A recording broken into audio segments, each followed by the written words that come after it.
City of Angels, La La Land, the entertainment capital of the world, the city that goes by so many names. It is the true embodiment of the American dream. Its greater metropolitan area is home to around 13 million people. More than 45 million tourists visit it annually, and hundreds of millions dream of conquering it. This is hardly surprising.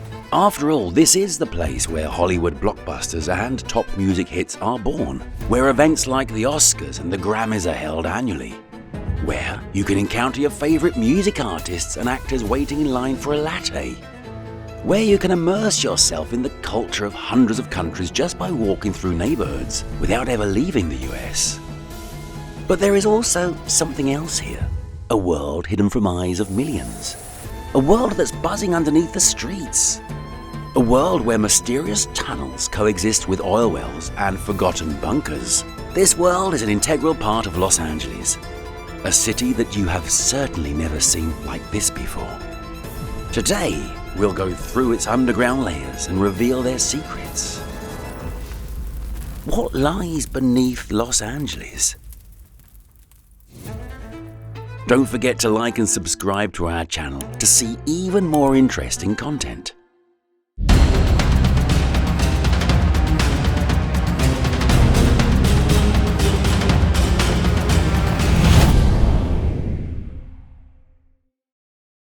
Let's start with the surface right under our feet.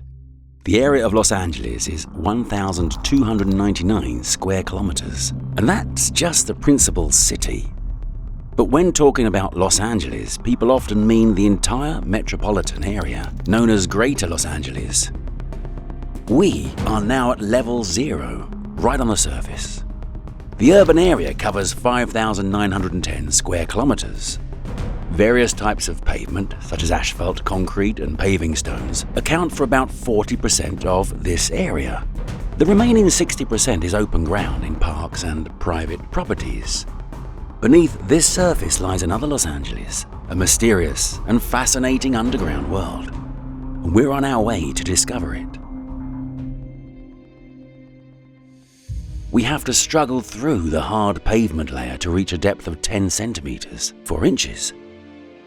Below it are several layers of base materials. This is usually gravel or crushed stone. The thickness of this layer is typically between 15 and 30 centimeters, that's 6 to 12 inches. It serves for drainage and even distribution of the load from moving vehicles. Okay, this goes for the areas where the city is covered with the hard pavement shell. But what will we find in these shallow depths in city parks? If you start digging a hole in different regions of the US, you will see a completely different cross-section picture. Look right here. And in Los Angeles, we'll see something like this. This top layer is called the organic or humus horizon. This layer contains decayed plant matter, leaves, roots, and other nutrient-rich organics. It teems with life, ants, centipedes, earthworms, various beetles, their eggs and larvae, as well as microorganisms. In the urban part of the city, at a depth of 30 centimeters, around 12 inches, we'll see various types of utilities. The safest are laid highest. Internet and telephone cables usually at a depth of 30 to 90 centimeters. Gas pipelines are laid a bit deeper, from 45 to 120 centimeters, depending on specific requirements and local safety regulations. Electric cables usually run at depths from 60 to 120 centimeters, that's 2 to 4 feet, which ensures protection from damage. Here, the safety of both the cables and the people is at stake. Water supply and sewerage pipelines are laid at 120 to 240 centimeters, that's up to 8 feet. Such depth protects against mechanical damage and temperature deformation. All this forms a dense network that binds the city up to a depth of around 2.5 meters, 8 feet. This is why you can see signs like these within the city. Or like these. It would be a bad idea to dig in such places. All these utilities are laid for a purpose. They connect private homes and administrative buildings to the city infrastructure. Most houses have both above ground and underground parts. The foundations of private homes in Los Angeles are laid at various depths along with utilities. For small residential houses of 1 or 2 stories, shallow foundations are usually laid at a depth of 45 to 60 centimeters, that's 18 to 24 inches, suitable for flat areas with stable soils. Larger houses or areas with less stable soils require depths of 60 to 120 centimeters. Due to the region's seismic activity, foundations are sometimes deepened to 1.5 meters or more for added stability and safety. At this same level, we can find basements.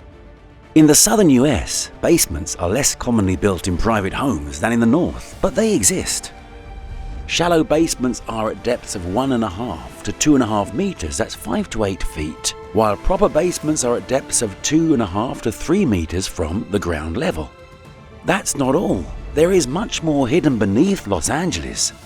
If we can't dig thoroughly, how can we see what's happening under Los Angeles?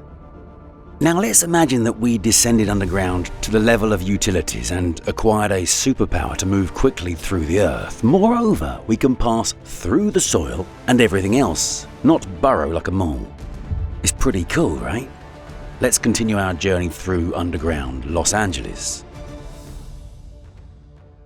As we descend past several dusty dark basements to reach a depth of 4.5 meters, it's 15 feet underground, we'll find ourselves in a huge hall filled with cars. This is the vault of the Peterson Automotive Museum. Over 100 rare car models created over the 120-year history of automobile manufacturing are stored right here. And this is only what couldn't fit upstairs in the museum's 25 galleries. Just look at these cars. The museum's founders, husband and wife Robert and Margie Peterson, were passionate car enthusiasts and turned their hobby into this epic exhibit. This isn't to mention their other remarkable achievements in publishing and collecting.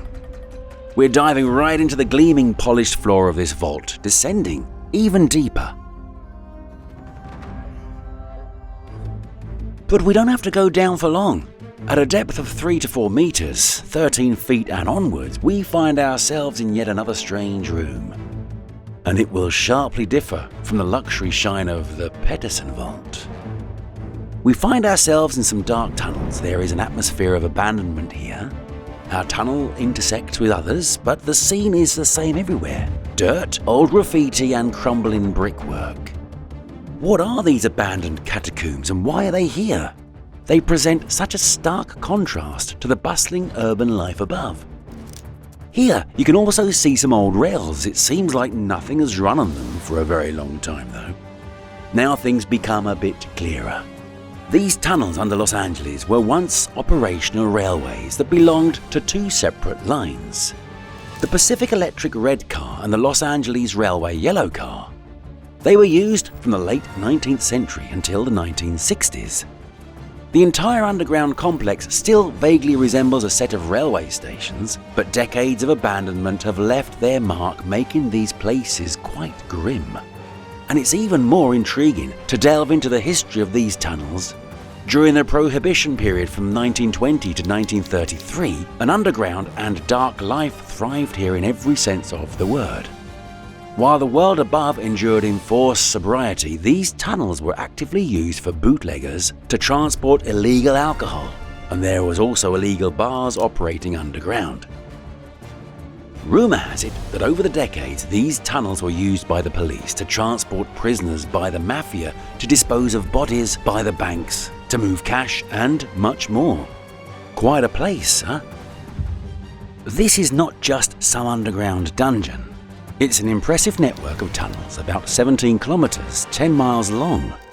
For bootleggers and regular patrons of drinking establishments, there was plenty of space here to hide, store, transport, and even produce alcohol on an industrial scale.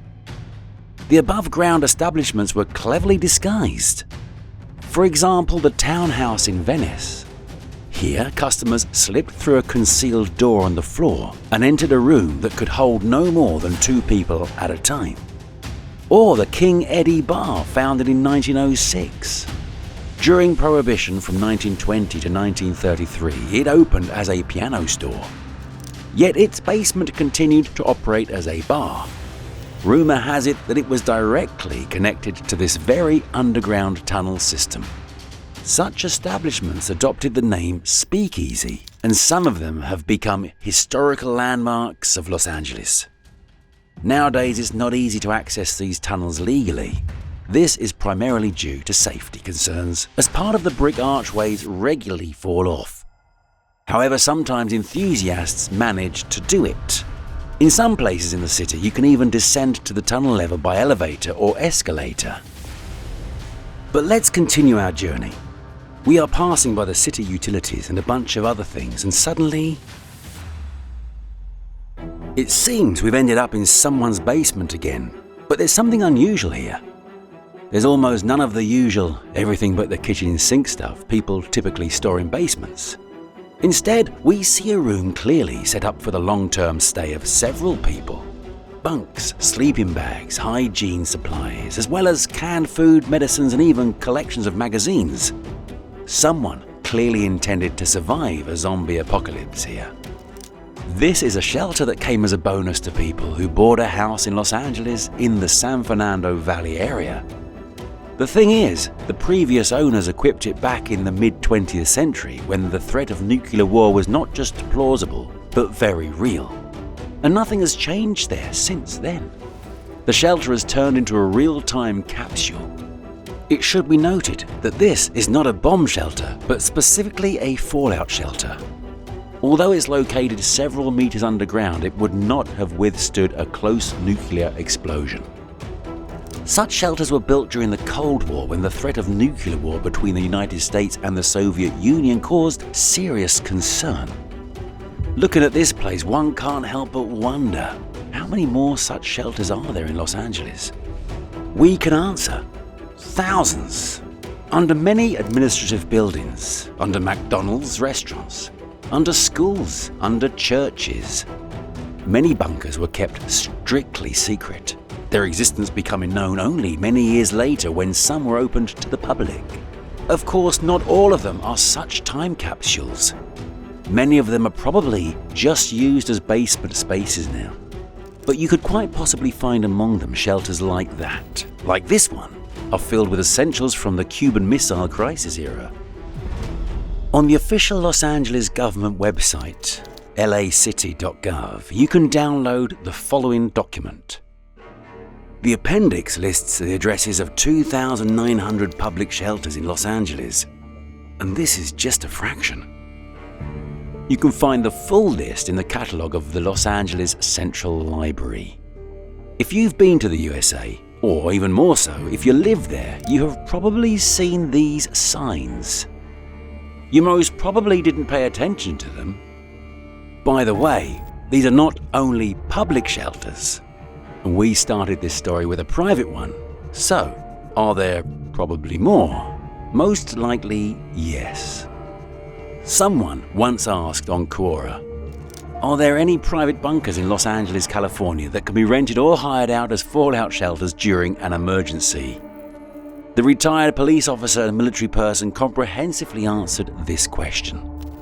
The word private should give you a clue. People who have private bunkers generally don't advertise them because when it's time to head to the bunker, they don't want a crowd of people heading to the same place. One can only guess how many such shelters are hidden beneath Los Angeles, whose very existence the owners prefer to keep secret. Shall we go deeper?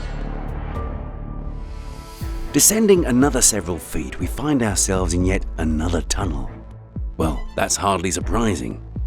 But here, there's no mistaking about what kind of tunnel it is and purpose. The sound of water below already gives us a hint, and the smell. The smell leaves no doubts. We're in a sewer located at a depth of 6 to 9 meters, 20 to 30 feet. The Los Angeles sewer system is impressive in its scale and engineering complexity. It is one of the largest and oldest ones in the US. Just think about this. The LA sewer system includes about 27,359 kilometers of pipes of various diameters. If laid end to end, this chain would stretch over nearly 2/3 of the Earth's equator. The thinnest local sewer pipes run from each house to a local collection site, which usually looks like an underground well, accessible through a manhole. Indeed, those manholes we see in the streets lead to such wells. When enough wastewater accumulates in the underground well, it flows into the next larger pipe. The main collectors, which carry most of the wastewater, lie at depths of 3 to 9 meters, 10 to 30 feet. This is the kind of collector we've just flown into. What else can you see here besides sewage? Quite a lot. You might encounter not only utility workers but also tourists. Yes, indeed, some thrill seekers will go even that far as to conduct tours of this pungent corner. We might even see drones on our way. They've been used by technical services for a long time to monitor the condition of collectors and pipes. And of course, this place teems with life. Countless bacteria, fungi, mold, and larger life forms, like insects and even rats. The scene of a rat coming up from the sewer into your toilet is worthy of a horror movie. Unfortunately, these cases do happen, though they are extremely rare. Especially considering that Los Angeles ranks a threatening second place in the US for rat infestations right after Chicago. Anyway, it's a place where you wouldn't want to linger for long. Delving a few feet towards Hawthorne, we're flying into another tunnel. Will we ever get out of this sewer? But this place, it's far too clean for a sewer, and it's clearly built very recently. There are tracks below, but this can't be a subway. Here, the depth is about 10 meters, 30 feet, while most of the subway is deeper. Besides, the place doesn't look like a subway at all. Well, what is it then? The internal diameter is about 4 meters, 13 feet, or to be precise, 4.2 meters.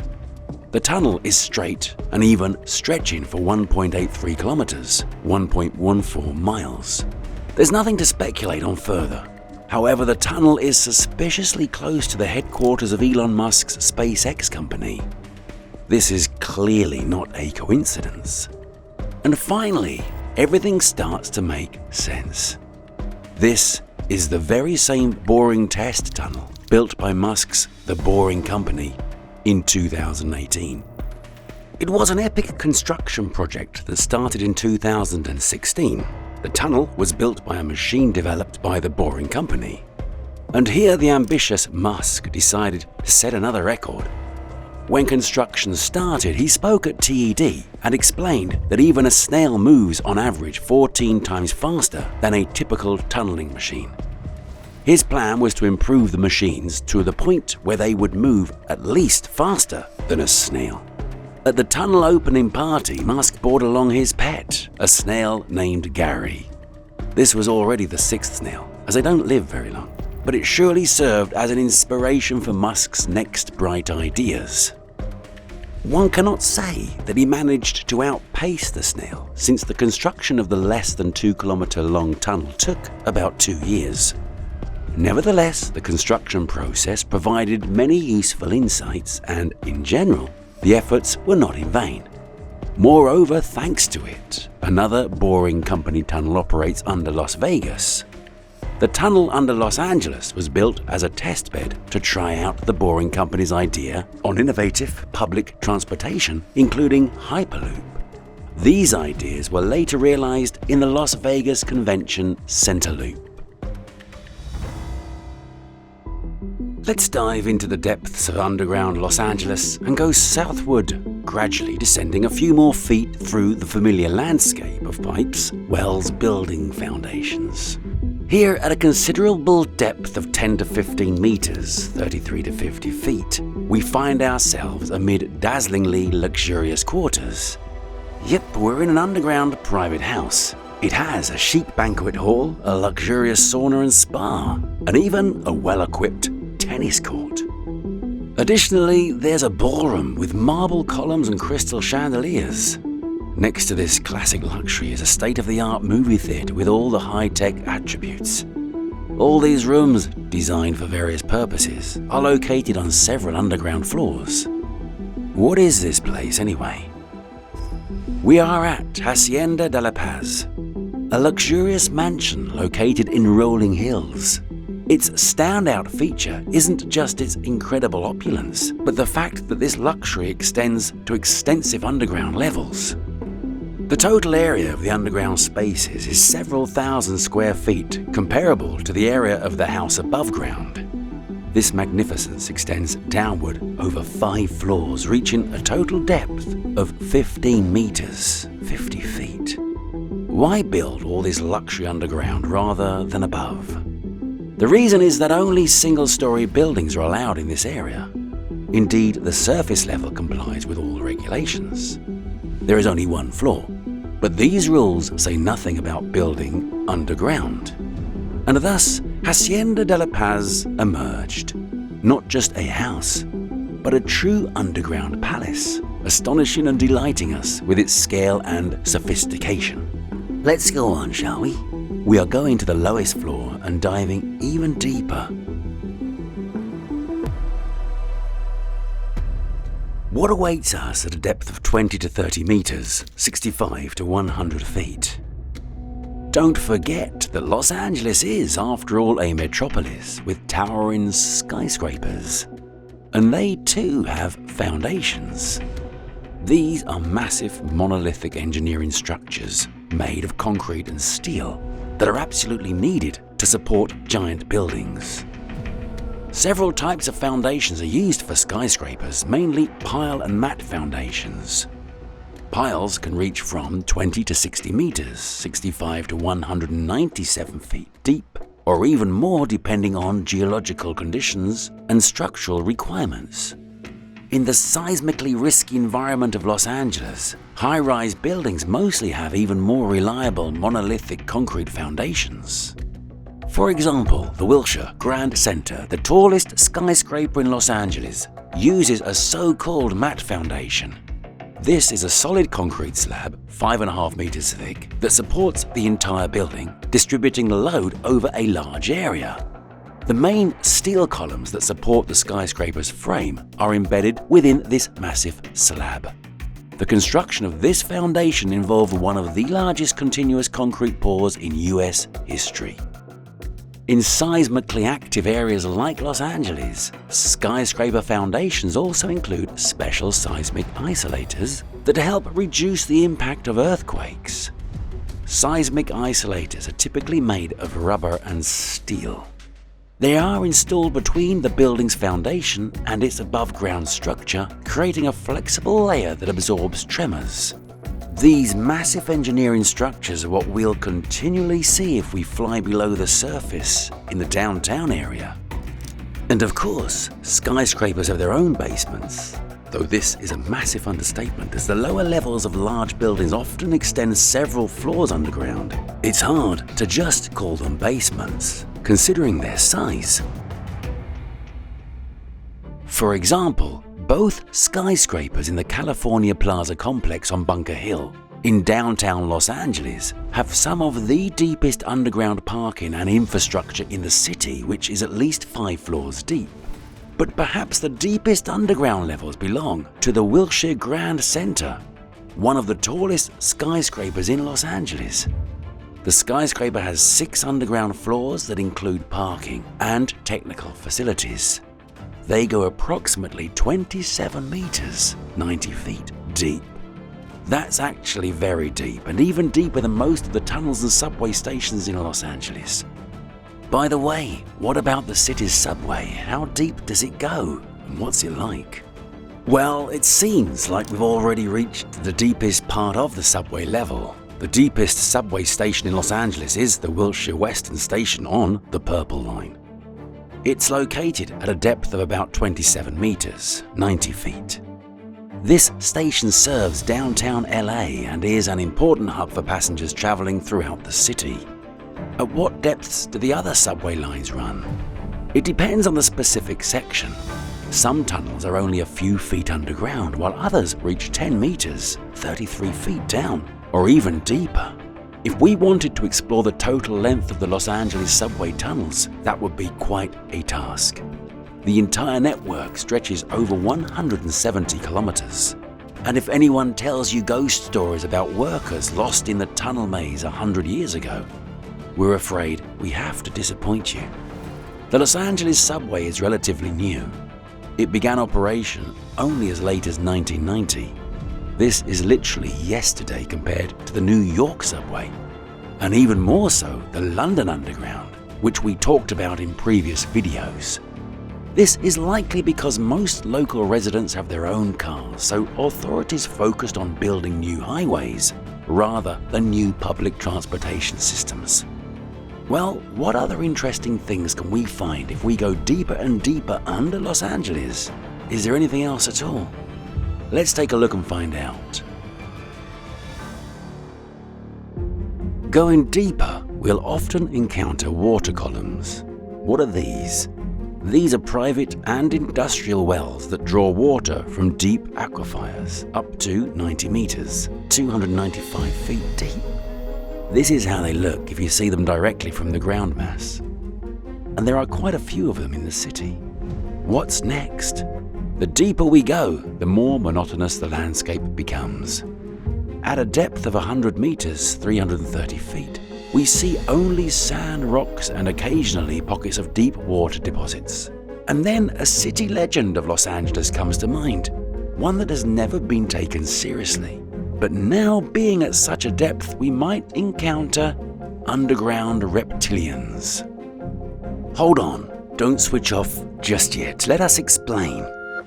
Los Angeles has always been known for its cultural and ethnic diversity, but in 1934 the city outdid itself. There started rumors about the existence of an ancient civilization of people who worshipped lizards and also looked somewhat reptilian. These rumors didn't come out of nowhere. They are said to have roots in the legends of the Hopi tribe. However, the legends spoke not of lizard people, but of ant people. The legend says that they led the tribe to underground shelters, providing refuge and food until the surface world became habitable again. In the 1930s, all of this caught the interest of G. Warren Shufelt, an amateur engineer and adventurer. He claimed to have found evidence of these underground cities. Using his bizarre invention, which was essentially just an X-ray device, he allegedly discovered previously unknown tunnels beneath Los Angeles, stretching from the Central Park Library to Chavez Ravine, where there is now the Dodger Stadium. After his alleged discovery, Shufelt reached out to a chief named Greenleaf from the Hopi tribe in Arizona. The chief confirmed the legends of the lizard people who built underground cities to escape a great disaster. A giant tongue of fire that destroyed everything in its path.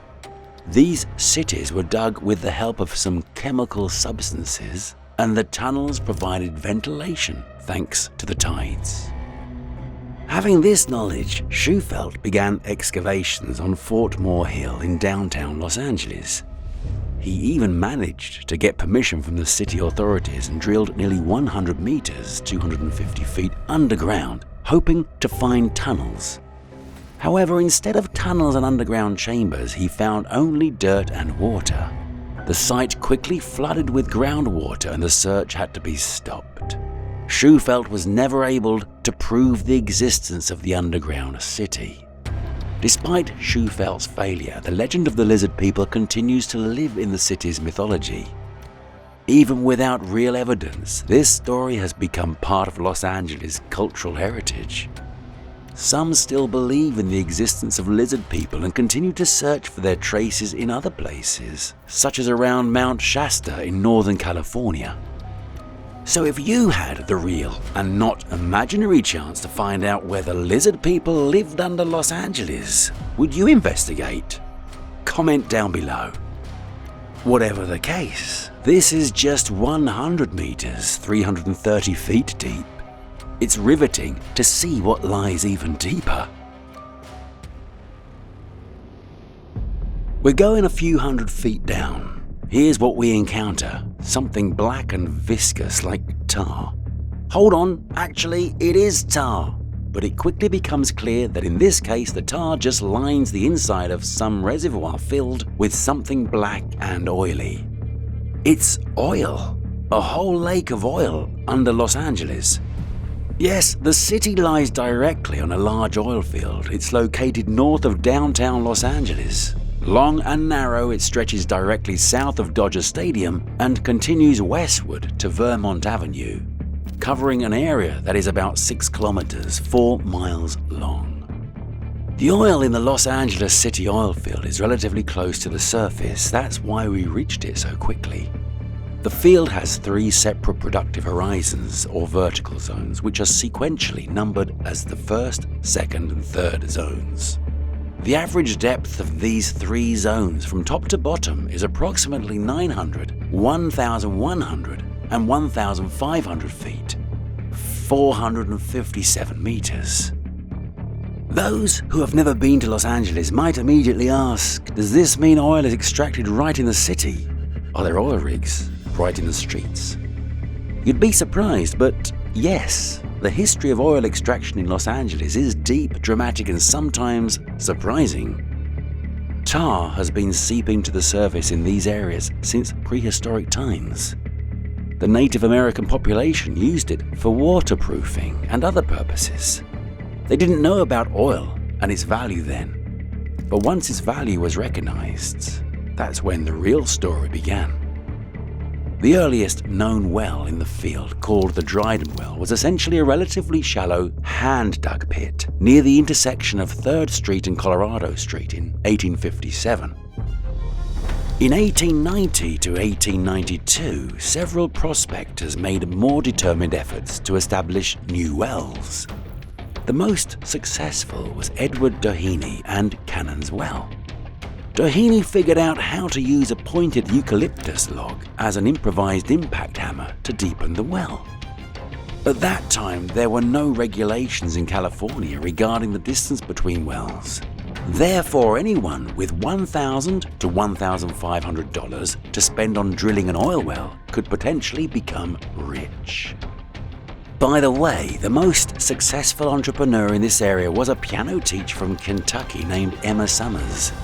She initially bought a half share in a well near the modern Civic Center for $700 and then acquired several more on credit. She reinvested the income from oil into more and more wells. Local power companies, hotels, and utilities bought her oil. When the price of oil peaked at around $1.80 per barrel, Emma managed about half the wells in the central part of the field. This earned her the nickname Oil Queen of California. Remarkably, even while being an oil magnate and managing complex accounting, Emma continued to give piano lessons in the evenings. As the oil boom waned, Summers' fortune dwindled. By 1915, the peak years of her oil business had ended, and she largely withdrew from her once prominent business life. Overall, more than 9 billion barrels of oil have been extracted from the time of the oil fever to present day. The peak production in the entire Los Angeles basin from all the fields took place in the 1930s. At that time, approximately 137 million barrels of oil were produced annually. This is equivalent to about 375,000 barrels of oil per day. So how is oil extraction in these areas doing now? Let's take a look at this map. Can you guess what each of these dots represents? And if you zoom in, it looks even more impressive. Indeed, each dot represents a drilling rig. But how come? Right in the city? Yep, exactly. Here's what it looks like on the surface. This has already become an issue for the city. In 2022, LA authorities began tentative discussions toward banning oil extraction in the city. The city council approved a resolution requiring existing drilling rigs within the city limits to close within the next 20 years. This historic decision came after many years of residents complaining that pollution from nearby wells affected their health.